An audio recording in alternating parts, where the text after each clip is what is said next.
At ang katunayan naman na hindi po nangilin ng araw ng Sabat ang ating Panginoong Hesukristo at ang kanyang mga alagad, ay ito pong mababasa pa natin. Dito po sa Juan 5:8 hanggang 11, ganito pong sinasabi. Sinabi sa kanya ni Jesus, "Magtindig ka, buhatin mo ang iyong higaan at lumakad ka." At pagdakay gumaling ang lalaki, at binuhat ang kanyang higaan at lumakad. Noon nga'y araw ng Sabat, kaya sinabi ng mga Hudyo sa kanya na pinagaling, "Ito'y araw ng Sabat at hindi matwid na buhatin mo ang iyong higaan." Ngunit sila'y sinagot niya, "Ang nagpagaling sa akin, ang siya ring sa akin ay nagsabi, buhatin mo ang iyong higaan, lumakad ka." Mga ginigiliw po naming mga televiewers, ang iniutos po ng Panginoong Hesukristo sa lalaking kanyang pinagaling na buhatin nito ang kanyang higaan ay labag po sa kautusan ng pangingilin. Ang pagbuhat o pagpasan ng anumang bagay kung araw ng Sabat ay mahigpit pong ipinagbabawal noon. Iyan po ay mababasa nating nakasulat dito po sa Jeremias 17:21 hanggang 22. Ganito ang sabi ng Panginoon, "Mangag-ingat kayo sa inyong sarili at huwag kayong mangagdala ng pasan sa araw ng Sabat o mangagpasok man sa mga pintuang bayan ng Jerusalem. Huwag din kayong maglabas ng pasan sa inyong mga bahay sa araw ng Sabat o magsigawa man kayo ng anumang gawain, kundi inyong ipangili ng araw ng Sabat gaya ng iniutos ko sa inyong mga magulang." Mga kaibigan, noong panahong umiiral pa po ang utos ng Panginoong Diyos ukol sa pangingilin ng Sabat, ipinagbawal po niya ang magdala ng pasan ng araw ng Sabat. Kaya po nang iutos ng Panginoong Hesukristo doon sa pinagaling niya na buhatin nito ang kanyang higaan, katunayan po yun na sa panahong Kristiyano ay hindi na umiiral ang utos ukol sa pangingilin ng araw ng Sabat.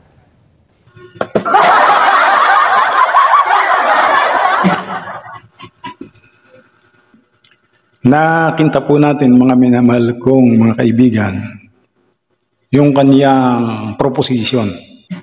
Sabi niya ay katunayan daw na hindi nangili ng Sabat ang ating Panginoong Hesukristo. At ang kanyang mga alagad ay mababasa daw po natin sa mga talatang binanggit niya. Sulat ni Juan sa Kapitulo 5, 8 hanggang 11. Basahin ulit po natin. Sinabi sa kanya ni Jesus, "Magtindig ka, buhatin mo ang iyong higaan at lumakad ka." At pagdakay gumaling ang lalaki at binuhat ang kaniyang higaan at lumakad. Noon nga'y araw ng Sabat. Kaya sinabi ng mga Hudyo sa kanya na pinagaling, "Ito'y araw ng Sabat at hindi matuwid na buhatin mo ang iyong higaan." Ngunit sila'y sinagot niya, "Ang nagpagaling sa akin, ang siya ring sa akin ay nagsabi, buhatin mo ang iyong higaan, lumakad ka." So, wala naman tayo ditong nakita sa talata na nagsasabi na ang ating Panginoong Hesus at yaong mga alagad ay hindi nanghili ng Sabat. Walang katunayang makikita tayo doon sa mga talatang iyon. Kaya malayo yung kanyang proposition sa mga talatang kanyang binasa. Hindi yung nagpapatunay, ang mga talata hindi nagpapatunay ng ating Panginoong Hesus at mga alagad ay hindi nagsipangili ng Sabat. Bagkus, ang isinasaysay ng mga talata ay tungkol doon sa lalaking lumpo na pinagaling ng ating Panginoong Hesus, na pinatindig at ipinabuhat yung higaan. At nung makita nito ngang mga Hudyo na kalaban ng ating Panginoong Hesus, na palaging nakabantay upang hanapan ng butas ang ating Panginoon, hanapan ng pagkakamali, at upang kanilang maipagsakdal at kanilang maipapatay. Wala naman silang makita sa ating Panginoon. Kaya kahit na akusa, kahit na bintang, ay ginagawa nila ng paraan. Katulad niyan, noong utusan ng Panginoon, yaong lumpo na gumaling, nang sabi, magtindig ka at buhatin mo yung higaan, ang sabi ng mga Hudyo na kalaban ng ating Panginoon Jesus ay hindi matuwid. Sabi niya, hindi matuwid na buhatin mong iyong higaan sapagkat ngayon ay araw ng Sabat. Eh sabi naman ng pinagaling, abay, ang nag-utos sa akin na buhatin ko ang aking higaan ay yung lalaking nagpagaling sa akin. Si Kristo rin na nag-utos sa kanya. Kaya paanong magiging hindi matuwid yon? Eh ang nag-utos doon sa lumpo na pinagaling ay mismo ang ating Panginoong Jesus. Ay alam natin ang Panginoong Jesus ang ayon sa Lucas 6, talatang 5, ay si Kristo ang Panginoon ng Sabat. Kaya dahil siya ang Panginoon ng Sabat, ay siya ang authority ng Sabat. Siya ang nakaalam ng dararapat gawin at hindi dapat gawin pag Sabat. Kaya paanong sasabihin nilang hindi matuwid yung ipinagawa ng ating Panginoon? Ibig bang sabihin mas marunong pa sila sa ating Panginoong Jesus? Kagaya rin naman ng akusasyon nitong ministro ni Manalo, kagaya ng pagkaunawa nitong ministro ni Manalo, ang iniutos daw ni Kristo sa lalaki na buhatin ang kanyang higaan ay labag daw sa kautusan ng pangingili ng Sabat. Ang pagbuhat daw o pagpasan ng anumang bagay kung araw ng Sabat ay mahigpit na ipinagbabawal noon. Yan ang kanyang sabi. At ang kanyang binasang talata ay aklat ng Jeremias, Kapitulo 17, ang talatay 21. Atin nga pong tingnan kung mahigpit nga ipinagbabawal ang pagbuhat ng higaan pag-araw ng Sabat. Ganito ang sabi ng Panginoon, mangag-ingat kayo sa inyong sarili at huwag kayong mangagdala ng pasahan sa araw ng Sabat o mangagpasok man sa mga pintuang bayan ng Jerusalem. Huwag din kayong maglabas ng pasan sa inyong mga bahay sa araw ng Sabat o magsigawa man kayo ng anumang gawain kundi inyong ipangilin ang Sabat gaya ng iniutos ko sa inyong mga magulang. Wala naman tayong nabasa rito na bawal magbuhat ng higaan. Ang nabasa natin, ang sabi ng propeta, sabi ng Panginoon, ay mangag-ingat kayo sa inyong sarili at huwag kayong mangagdala ng pasahan sa araw ng Sabat o mangagpasok man sa mga pintuang bayan ng Jerusalem. Alam nyo, ang ipinagbabawal dito ng ating Panginoon na pasanin, pag inyong pinag-aralan ng konteksto nito, ay yung mga kalakal, yung magpapasan sila, maglalabas-pasok sila sa mga pintuang daan ng Jerusalem na sa pangangalakal. Hindi naman, wala ka namang nabasa doong bawal ang magbuhat ng higaan. Saka iba yung buhat, iba yung pasan. Ang sabi ng ating Panginoong Hesus, doon sa lalaki, magtindig ka, buhatin mo ang iyong higaan.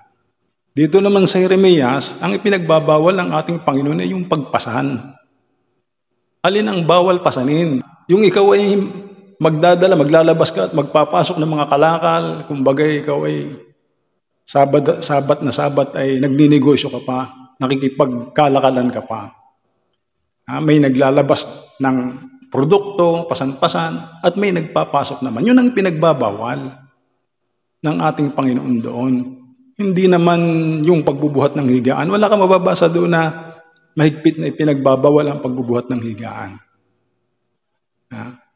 Pansinin po ninyo sa konteksto ng talata, aklat ng Nehemias, Kapitulo 13, ang talatay 15. Nang mga araw na yaon, ay nakita ko sa Huda ang ilang nagpipisa sa mga ubasan sa Sabat at nagdadala ng mga uhay at nangagsasakay sa mga asno, gaya naman ng alak, mga ubas at mga igos, at lahat ng sari-saring pasan.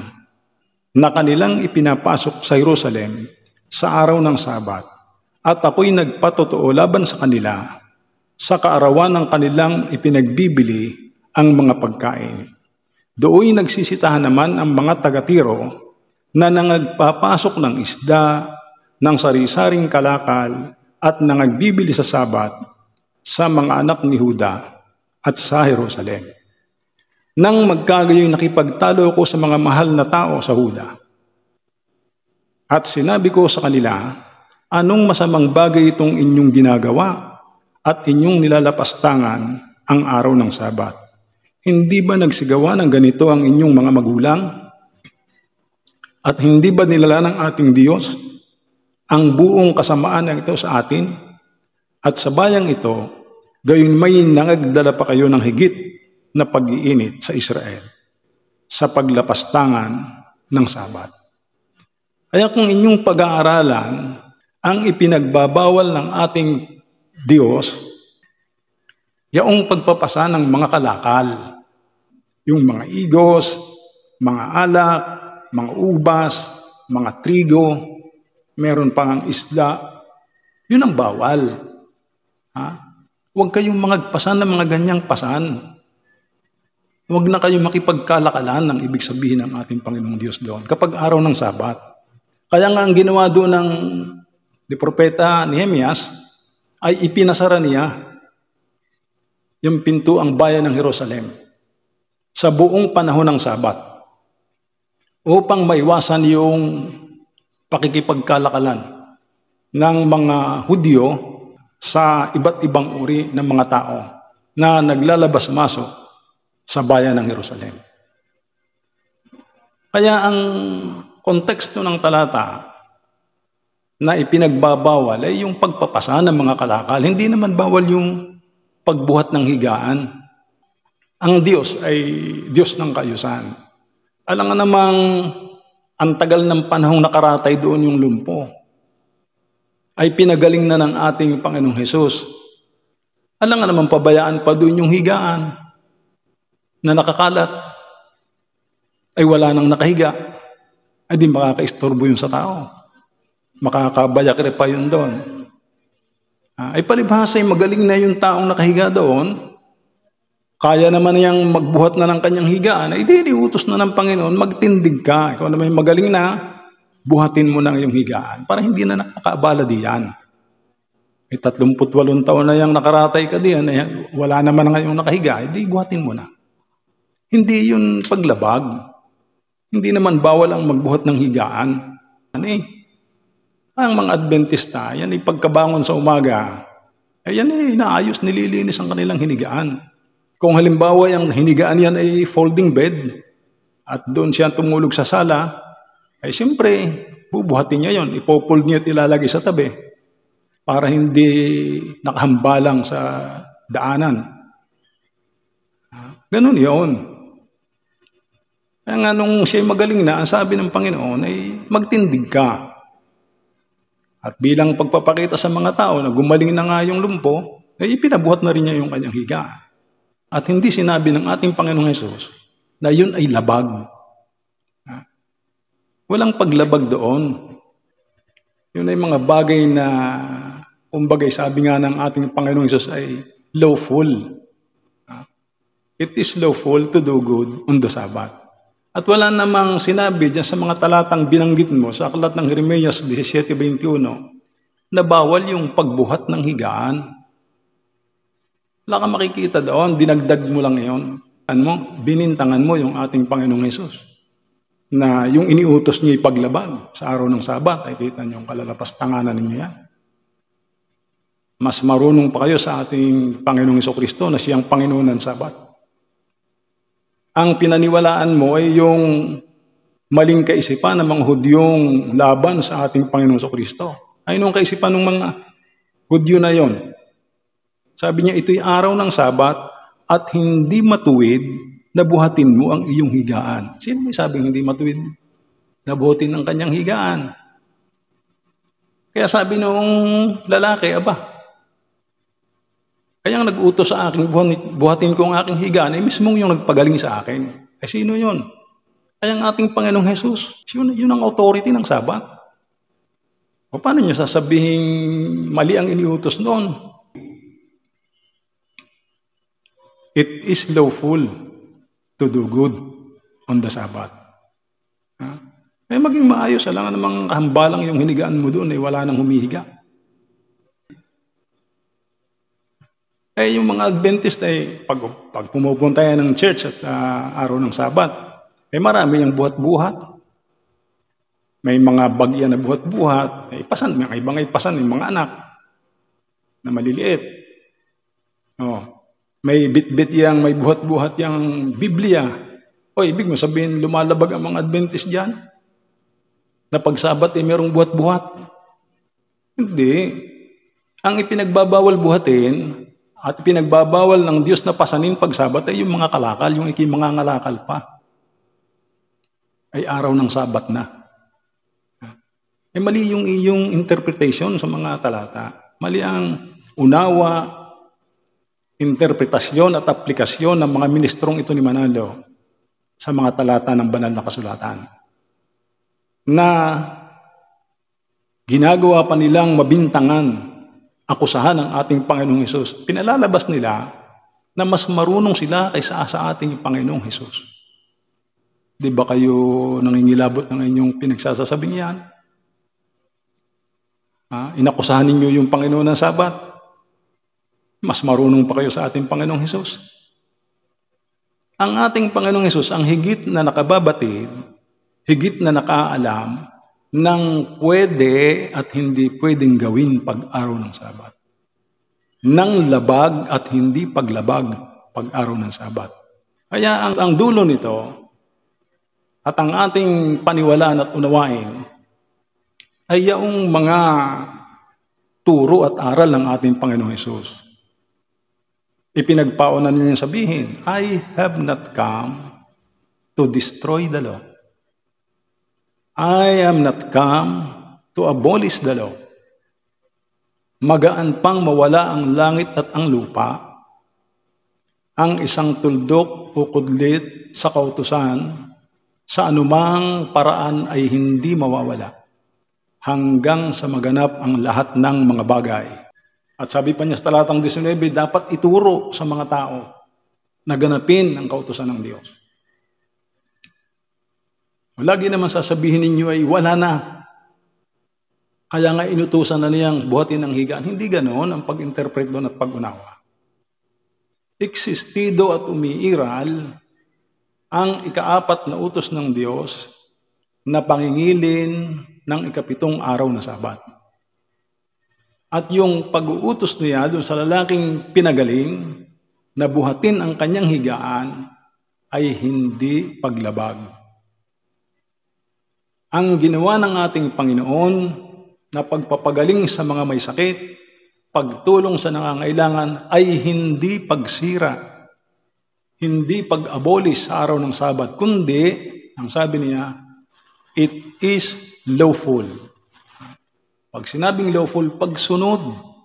Hindi yun pagsira, yun ay pagsunod sa kautusan ng Diyos na pangingilin ng araw ng Sabat.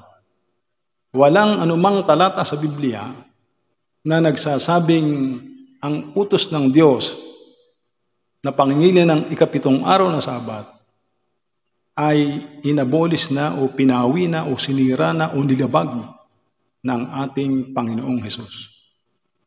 Bagkus ito ay nananatili, sabi niya, hanggang sa mga wala ang langit at ang lupa.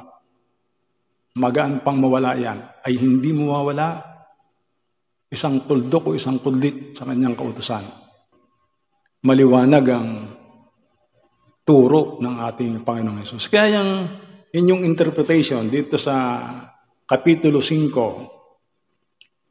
8 hanggang 11 ng Aklat ng Juan, ay wala diyang essence man lang,